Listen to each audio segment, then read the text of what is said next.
Okay, so welcome all. Let's kick our second AI session. For those who missed the first one, this is a new space we have created. So we can share tools, experiences, and anything that can be useful while working with AI. So if you would like to run one of these sessions yourself, you can reach me out and we can create one together. But let's kick off today's session, AI at full speed from zero to website builder in just 60 days. Our speakers today are Esteban Hernandez from Mexico and Lucas Spirandelli from Brazil, both computer system engineer graduates that are currently working with the client Aloha. They will be walking us through how they build a full-scale website builder in record time. I will be moderating today's session, so feel free to drop your questions or doubts in the chat, and we will be address them later on. Lucas, Esteban, the floor is all yours. Great. Well, thank you everyone for attending this meeting. Yeah, me and Stefan, we work in as a full stacks here in the client, mostly focus on the front end. But and we have some big challenge here, and I know that you guys also have. So we decided to expose or share with you guys how we overcame a big challenge that we have here. This chat I'll be talking mostly here, but I would just like to highlight that this challenge technically was led by Esteban, and he did mostly of the work here, and I was mostly supporting here in this process. But we would like to share before we start about the details about what was the task that we had to do. So everyone here already probably played with some CMS before. You already played with Wix, maybe WordPress, Elementor, or any of these tools that you can build the site yourself, like Webflow, OneBounce, Squarespace, whatever. So the client wanted to build their own website builder. So their clients can have a simple, accessible way to create a website without needing technical skills. And the website builder was with a couple core principles that we need to follow. First, no code. So our customers, they don't have code skills, so we cannot. We need to build something that they will be able to edit, customize in a way that they don't need to interact with code. Second, a customizable and easy to adjust way. So the builder must allow change in design, layout, and content quickly, ensuring flexibility and meet different needs. So when I say different, it's because they have very different and specific needs. It's not something generic. So we have to be a brand new implementation with full of customizations and also responsive. So it should be adjusted on mobile, iPad, website, because that will basically be their landing page. And the third one is the AI content generation. So to accelerate the process for building the website, it's not about the layout only, but it's about image, it's about the copy of each section. So if you already build that, you know that it takes time. It takes time to build the content of the site, to adjust the content to have a better SEO result. So we also had not just the challenge to build the UI, but also to build something that will auto-populate the fields inside the UI with the AI generated content for a faster setup for the client. So that's the challenge that we had. And then we received the deadline. You guys have 60 days for doing that and release. And if you work with software, you know that this is a very ambitious deadline. So we had basically no choice but use AI in our in this challenge. And I would like to point out more challenge because I shared some principles that we needed to follow, but here are some real challenge of a homemade website builder. First part, it needs some complex drag and drop layout system. So the user wants just to drag and drop, and then we have a beautiful layout there, a beautiful hero section, a beautiful CTA. So building this an intuitive drag and drop editor that lets the user move, resize, nest elements while keeping layout responsive is technically complex. So you need to handle grid systems, alignment guides, snap to grid, stacking stuff in the order, responsive breakpoints without breaking the entire design. So that was one of the biggest challenges here. Next, the flexibility. So user, as I mentioned, they want to they want like customizable blocks. So they want to customize not just the text block, but they want a new image. They want a form. They want a navigation bar.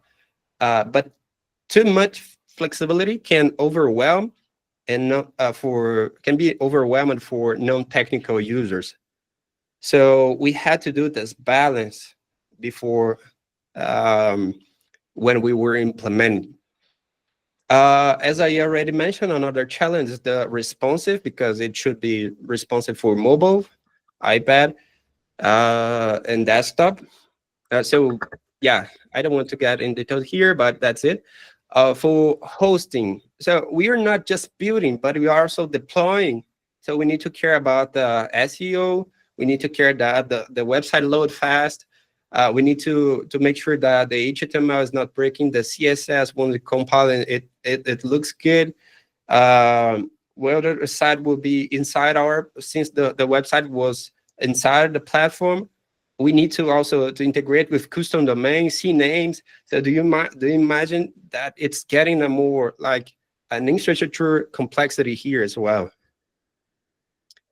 The following one will be the AI content generation, as I already mentioned. So we need to populate the fields, the text with something that is already in the database. So we do quick delivery for the clients.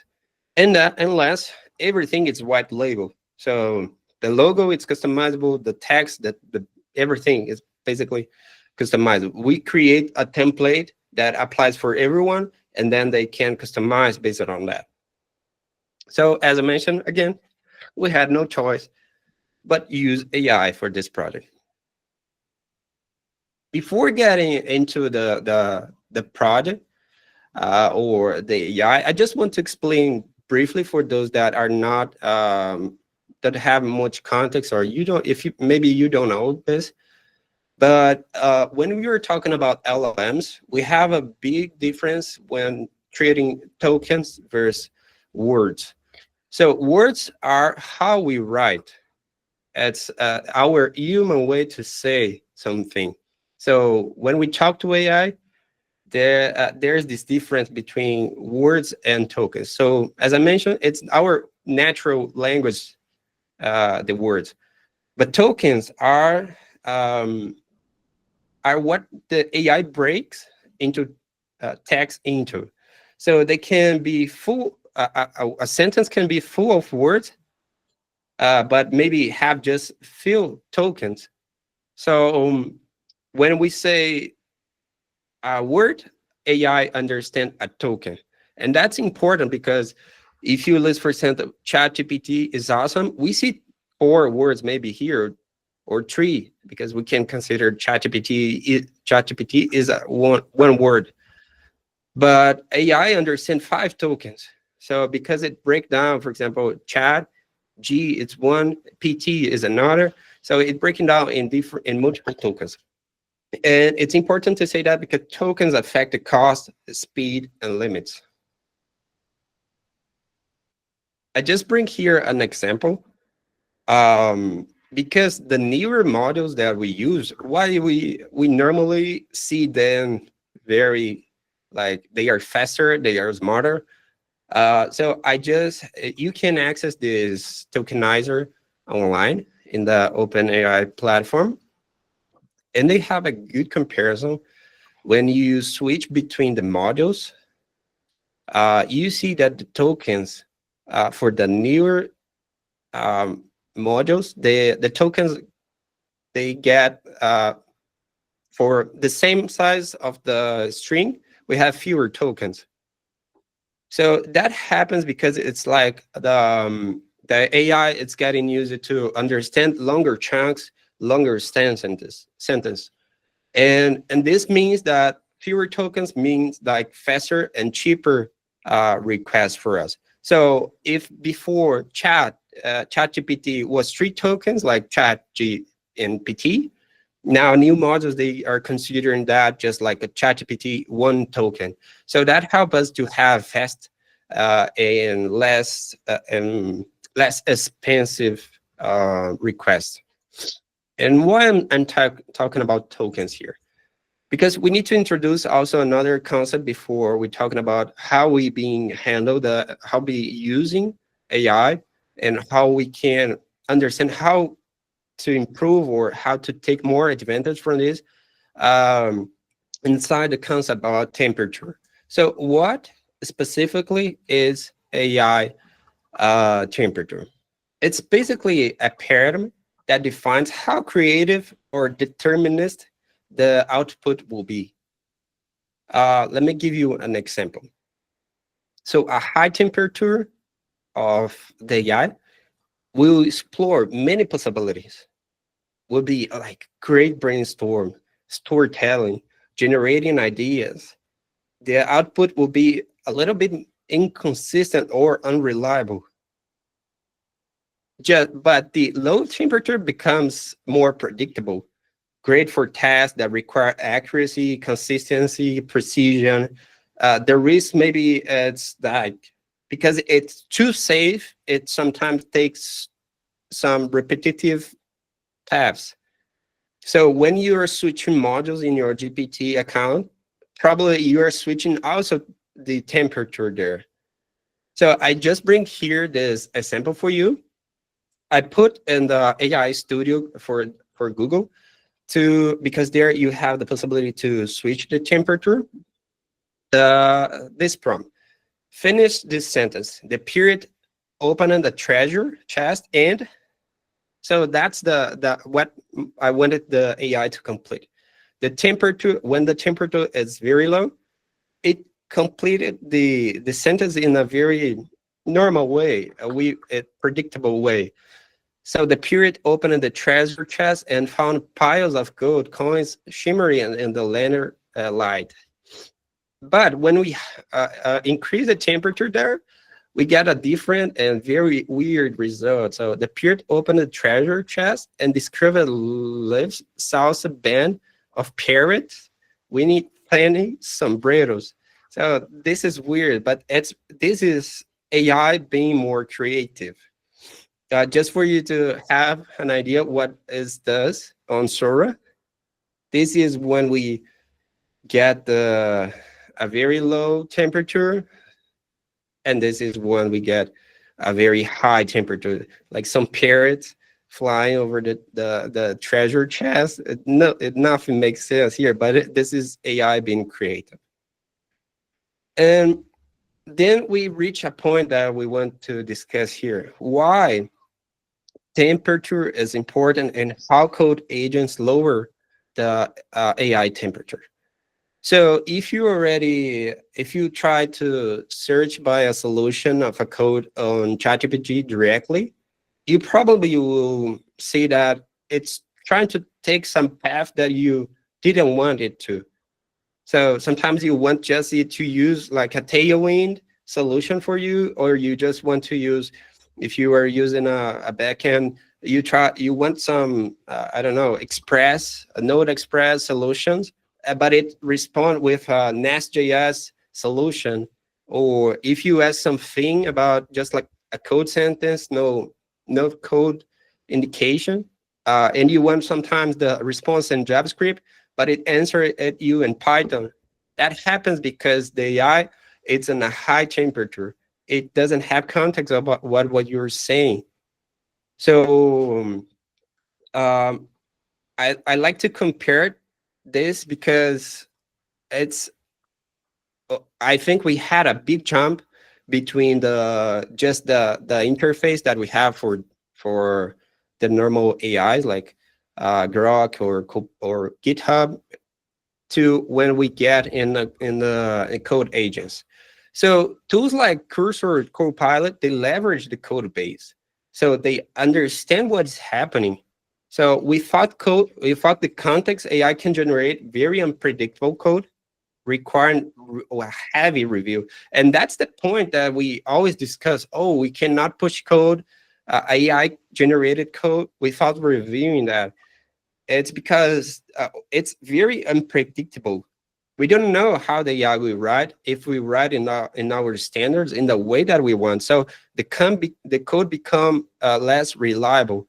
So code agents, they are introducing a very revolutionary in this industry because they get this less random creativity inside our code base. So they are more reliable in their suggestions, which was for us a crucial thing when building a website builder within 60 days. Let me move next. So we reached this point, prompt writing. So we and me and Stefan, we've been thinking about AI as a very fast intern with no memory. It's basically someone that works for you, but they have a very short memory. They don't know a lot, and you need to keep reminding him about the things that you want. So if prompted actually is the way that we communicate with language models to get the output that we want. And this is basically what the principles that we've been following here.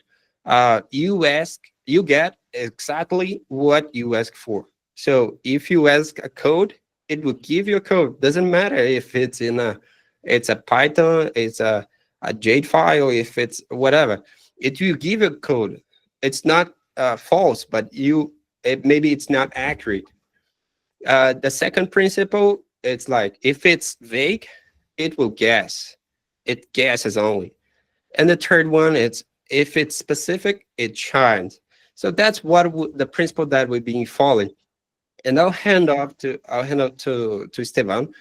He will briefly explain some guidelines that we establish in our team in order to get better results by prompts.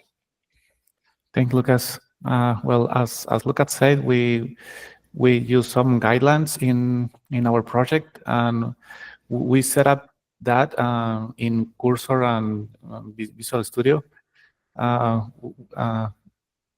The preferred IDE we used for working, and in these guidelines we specify like these rules to not have specifying on each prompt each time. But if we run into a time where we have to create a prompt, we use these guidelines. Like the first one is state the role and context clearly. So this is to tell the AI what role is playing and the context for the task. For example, you are a senior front-end engineer working on a website builder. You are designing a hero component that fits within a modern, responsive React project using Tier 1 and CSS. This sets the AI expectation to know the level of quality and type of output of that I want. This is what Lucas was saying, that you receive what what you get. The next one is to specify the deliverables upfront. So in this phase, we specify exactly what we need. For example, I need a fully functional hero component with a headline, subtext, a call to action button, and a background image. Be mobile first, include responsive styling and accessibility considerations. This accessibility is very important for us because we are targeting healthcare websites. So SEO is very important here for accessibility considerations. So by saying this upfront, we reduce the AI to be guessing and avoid missing features. Next one is describe behavior before the props details. So instead of jumping into code right away, I describe how the component should behave. Like, for example, the hero component should occupy the full view portrait. The hero should be centered vertically and horizontally, and adjust the typography based on the screen size. So this helps the AI think about the layout and user experience first before getting into the implementation details. Next one is anchor to known patterns. Here we tell the AI in the prompt, use a structure similar to Tailwind hero sections or end design layout. We use these libraries in the project and tell it keep it clean and minimal. So this established the standards and make the output predictable. We almost finished this on the guidelines. We provide defaults and examples. For example, we tell the AI what we are aiming for, like the default headline to have the default props instead of if the component doesn't have props passed. We use default props like build your dream website, get started, or have a default background with an animation. And finally, but not least, set the acceptance criteria. This in this phase, we can put this component should render without errors, pass all our tests. It has to build. It has to be ready for production and ready to use. Yeah, that's it for the guidelines. Yeah. I'll be showing you guys soon a file about these guidelines. But just to, I need, and I want with you guys to share a real tasks about this, so you just don't get bored here. So we just created this POC here before this meeting.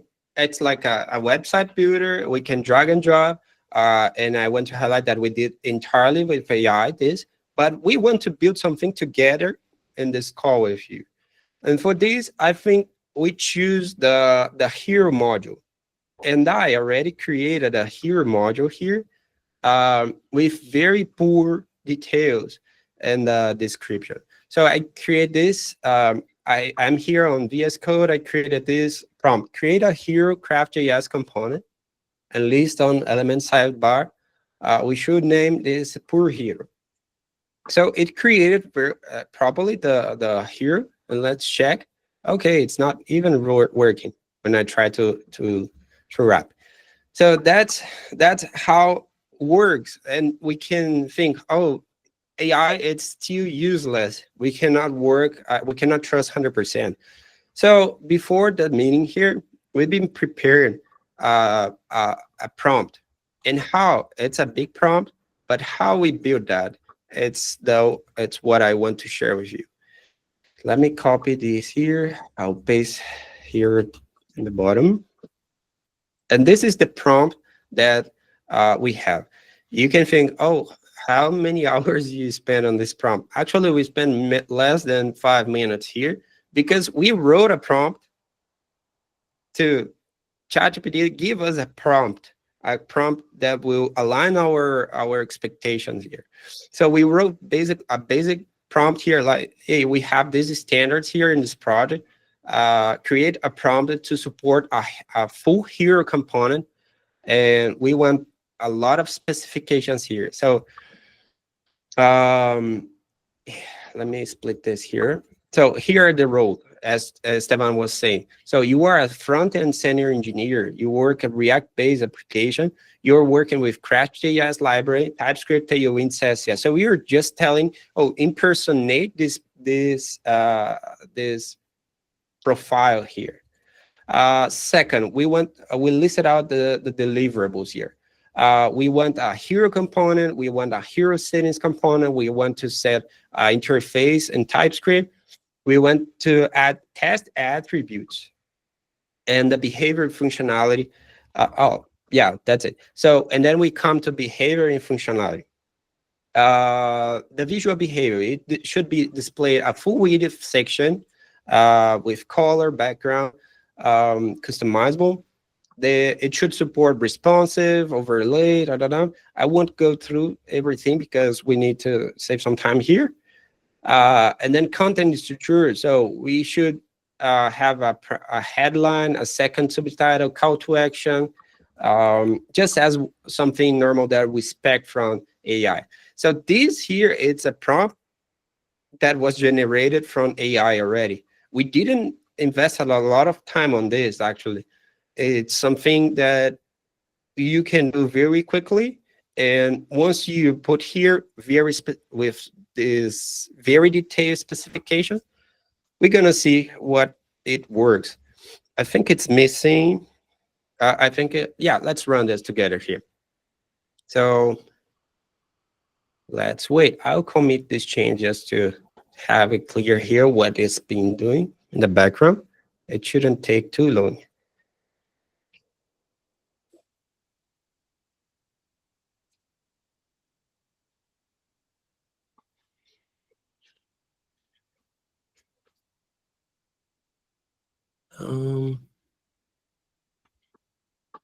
Okay. I don't know what is wrong. Let me run that again in a different one because I have some stuffs here. I want to confuse that. Let's do this. Just in the meantime that it's working here, when you get in a point where you already are established with AI, you are already working with AI, and you get in a point that you need to make you need to check what is the percentage of your work that you were able to delegate to AI. So is it like I work 20% and AI it's 80? I work 50% of my code and AI work 50? So we are in a point that we are trying to do 100% of the code with AI. And this is challenging. This is hard, but we have a couple things that we need to do to achieve that. First thing, you need to change mindset to start thinking that AI, it's your junior developer available for you. It's a junior developer that with full time available for you, and you need to give some guidance to him. Hey, do that for me, and I need you to adjust that. Search by this answer for me. So these days, I was integrating a more than 5,000 lines collection from Postman, and I was thinking how much time I would spend on that integration. And I just thought, why don't I just pull this on AI and ask him to create this all endpoints on UI for me? So that's what I did. It integrated like more than 30 endpoints in less than 5 minutes for me, and it saved me basically like 2-3 days of work. So that's the first thing. You need to change the mindset to start thinking that you have a junior developer in your hands. Cool. It just finished here. Let's check here, and let's run the project.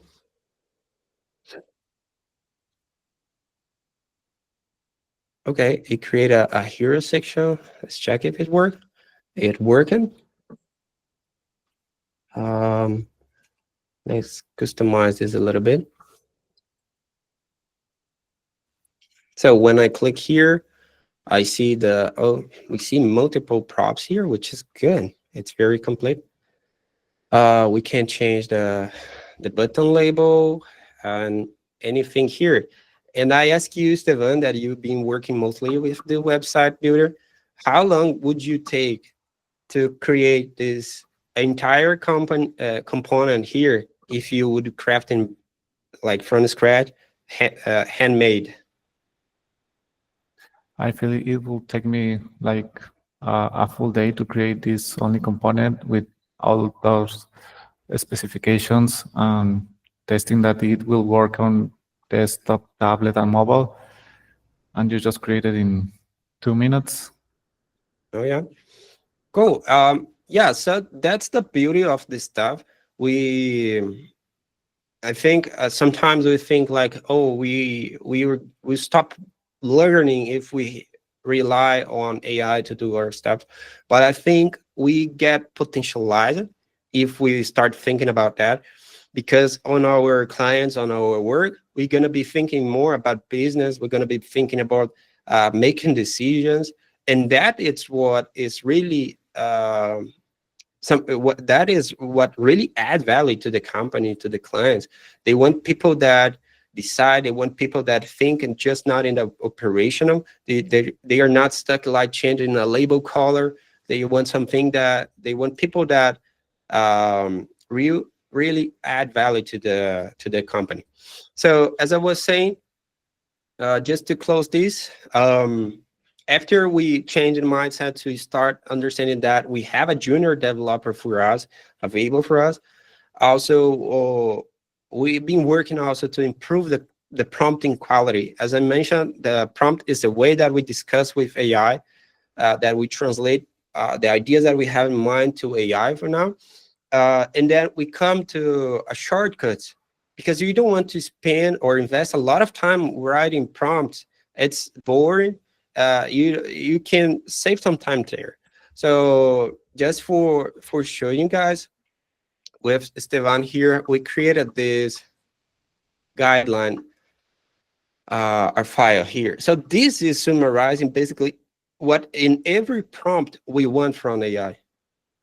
So in our project, every prompt we want the AI use these structure. So we want the AI to use and design. So we define on every prompt a personality that it must impersonate.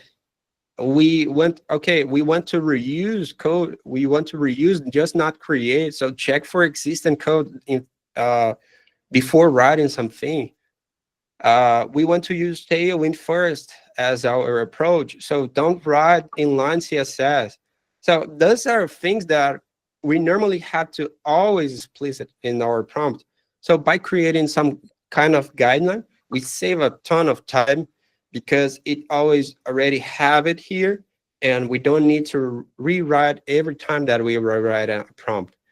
And that's another thing that we've been doing here. I think that's what I have to share with you guys today. I will open for now for at least 5 minutes of question in case there are a couple. Yeah, and that's it.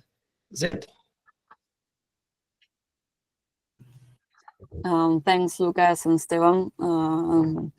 We have a comment from Josue. He's agreeing with you that just like he says, the complicated part is on the logic, the process, knowing how to implement the business logic. The code is just a part that AI can help us a lot. So he couldn't agree more. I don't know, guys, if anyone has another question. You can open your mic if you want also.